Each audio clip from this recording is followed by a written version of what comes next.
উভয় সম্প্রদায়ের মানুষ আমরা দীর্ঘ শ বছর ধরে এই মুর্শিদাবাদ জেলায় আমরা সম্প্রীতি রক্ষা করে বসবাস করে আসছি এবং রাজ্য সরকারের সমস্ত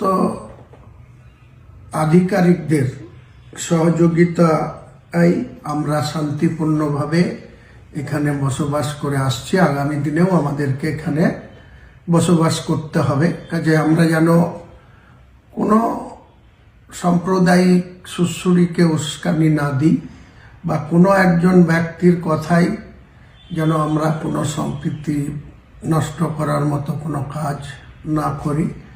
আর বিশেষ করে মুসলমান সম্প্রদায়ের মানুষ এই মুহূর্তে যেটা ভারতবর্ষের কেন্দ্রীয় বিজেপি সরকারের ওয়াকফ বিল, যেটা ওয়াকফ সম্পত্তির জন্য যে বিল সংশোধনী এনেছে তা নিয়ে যে আতঙ্কগ্রস্ত আছেন বা তার বিরুদ্ধে বিভিন্ন জায়গায় বিভিন্নভাবে মুসলিম সম্প্রদায়ের মানুষ আপনারা আন্দোলনে নেমেছেন।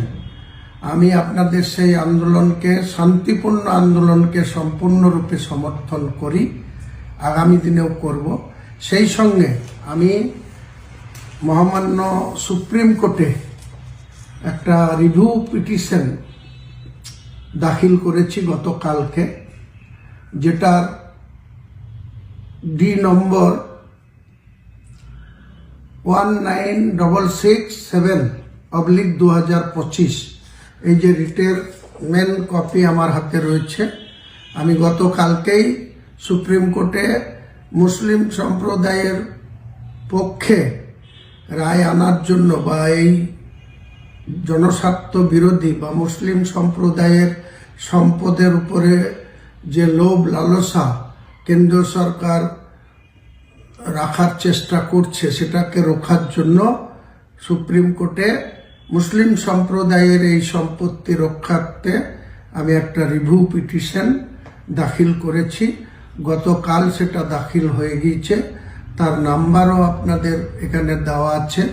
এই 84 পেজের এই রিভিউ পিটিশন আমাদের মান্য হাইকোর্টের অ্যাডভোকেট এবং সুপ্রিম কোর্টেও তিনি বিভিন্ন কেস লড়েন ফিরদৌস শামীম সাহেব, তার মাধ্যমে এবং আরও 2 জন অ্যাডভোকেটকে লাগানো হয়েছে।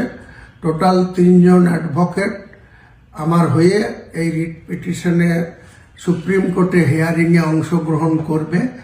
ইনশাল্লাহ নিশ্চয় সুপ্রিম কোর্ট এই রিট পিটিশনকে বা আরও যারা রিট পিটিশন ফাইল করেছেন তাদের রিট পিটিশনের গুরুত্ব বুঝে সুপ্রিম কোর্ট আগামী দিনে কেন্দ্র সরকারের এই কালা কানুন বা মুসলিম সম্প্রদায়ের সম্পদের উপরে বেআইনি হস্তক্ষেপ নিশ্চয়ই আগামী দিনে আমরা কামিয়াবি হব বা আমরা শান্তিপূর্ণভাবে এই লড়াইয়ে আমরা লড়ে আমরা মুসলমান সম্প্রদায়ের সম্পদকে আগামী দিনে আন্দোলন শান্তিপূর্ণ চলবে, তার সত্যাসত্যি সুপ্রিম কোর্টে আইনি লড়াইও আমরা চালিয়ে যাব।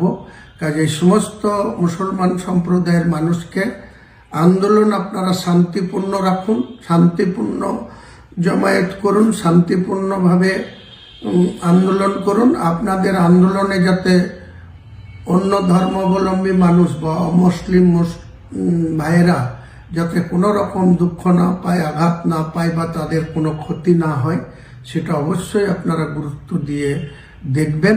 যারা আয়োজক বা যারা এই সমস্ত আন্দোলনের নেতৃত্ব দিচ্ছেন তারা সবাই আমরা সর্বধর্মাবলম্বী মানুষের কাছে আমাদের শান্তির বার্তা বা এই শান্তির মেসেজ আমরা যেন সবাইকে দিতে পারি এবং মুর্শিদাবাদ জেলায় আবার পুনরায় যাতে শান্তিপূর্ণভাবে আমরা উভয় সম্প্রদায়ের মানুষ ব্যবসা বাণিজ্য চাকরি সমস্ত কিছু কাজে যাতে আমরা একসাথে করতে পারি, আমাদের বাজার দোকান ব্যবসা সমস্ত কিছু সম্পৃক্তি রেখে যাতে আমরা চলতে পারি, এটাই আমাদের আসল লক্ষ্য হওয়া উচিত।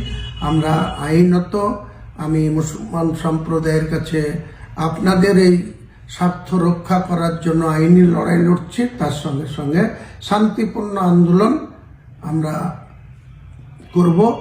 আগামী 28শে এপ্রিল বহরমপুর শহরে একটা এই মানে স্বাধিকার রক্ষা মঞ্চের পক্ষ থেকে প্রায় 50,000 লোকের জমায়েত করে আমরা আগামী দিনে এই ওয়াকফ বিল যাতে আগামী দিনে কেন্দ্রীয় সরকার পিছু হটতে বাধ্য হয়, সেটাও আমরা শান্তিপূর্ণ আন্দোলনের মাধ্যমে এই জেলার সংখ্যাগরিষ্ঠ মানুষের পক্ষে কথা বলবো আগামী 28শে এপ্রিল বহরমপুর টেক্সটাইল মোড়ে। এবং সেই সঙ্গে আপনাদেরকে সকলকে আরেকবার শান্তি বজায় রাখার জন্য, শান্তিপূর্ণভাবে আপনাদের মতামত প্রকাশ করার জন্য বারবার আপনাদের কাছে অনুরোধ রইল। এবং আমাদের যে সরকার, আমাদের যে প্রশাসন, সেই প্রশাসনকে সবসময় সহযোগিতা করুন, সহযোগিতার হাত বাড়িয়ে দিন এবং সহযোগিতা নেন। এটাই আমাদের সকলের কাম্য হওয়া উচিত। সবাইকে আরেকবার সালাম জানিয়ে আমার এই বক্তব্য আমি শেষ করলাম। আসসালামু আলাইকুম, ইয়া রহমতুল্লাহ, ইয়া বরকাতুহ, নমস্কার।